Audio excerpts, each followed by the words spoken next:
This is Andy with QualityStocks. Today's Tuesday, April 12th, 2011, and today we're going to take a look at WSP Holdings Limited. This is a New York Stock Exchange company trading under ticker WH. I did this as a 3-year weekly chart because what you'd see in the daily charts is this trending in a pretty long channel here from around $1 all the way up to peaking around $1.70, and even more recently in a channel from around $1.20 to $1.45. This candle right here is just yesterday because there's only one day in the week, but you can see it was a strong move yesterday on pretty good volume for one day. It equals about their weekly totals from before. This starts trying to move above the 50-day moving average. And I want to pay attention to this channel and see if this is going to try and break its way out, start trying its way upward and make a big rounded bottom. You can see a nice uptrend back towards the money line with the MACD. This is getting very near a make or break point. You want to see if this MACD is going to pop through zero or not, or if it's going to try to bounce back off of it, do a bearish cross, and then curl back downward. If that's the case, it'll just stay on the radar to see if it's going to come back down, test the bottom side of that channel or not. But right now, nice uptrend back towards zero with the MACD and the PPO. Of course, PPO coming off a pincher formation and trending back towards zero. We talk about that on daily charts. That's the kind of thing that you look for. So now you want to see this continue. Again, you want to see it break through zero. And because the candles are in this channel, it's going to stay on that watch list to make a break, because if it does happen, it could be a pretty nice move. We also talk about when that ADX starts to get down near 10, look for a reversal, and you can see it's getting pretty low, registering a 13 right now. All things saying this is worthy of going on the watch list.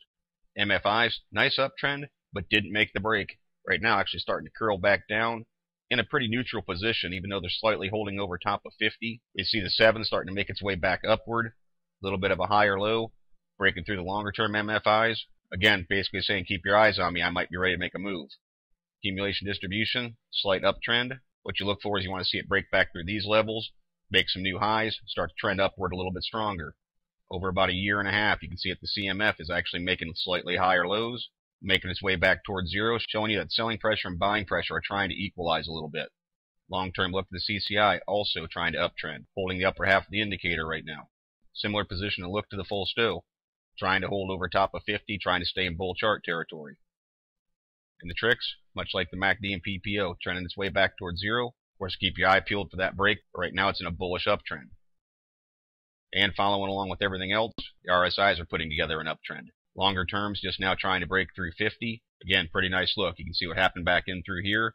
Trend back towards 50, make the break, a stronger move happened. Because of all these reasons, that's why this chart's hitting the watch list. Again, as I mentioned, bottom support down here at $1. Not really looking for that at this point. Some pretty good support right in here through a $1.20 area. That's going to be a key area. I want to see it hold that. As always, the higher support level it can hold, the better. There's several of them kind of tucked in through the middle through here, trying to push through a resistance area right now. They're around $1.45, $1.46. You can see it was a tough spot for it. Yesterday's close is testing the upper half of that, pushing on the 50-day moving average, pushing on that resistance level. Again, as I mentioned, on increased volume. So now I'm going to watch and see if this is going to take that out, try to put together a stronger move. I want to see how it reacts up here around $1.57, but really looking forward to try and go up and test this $1.70.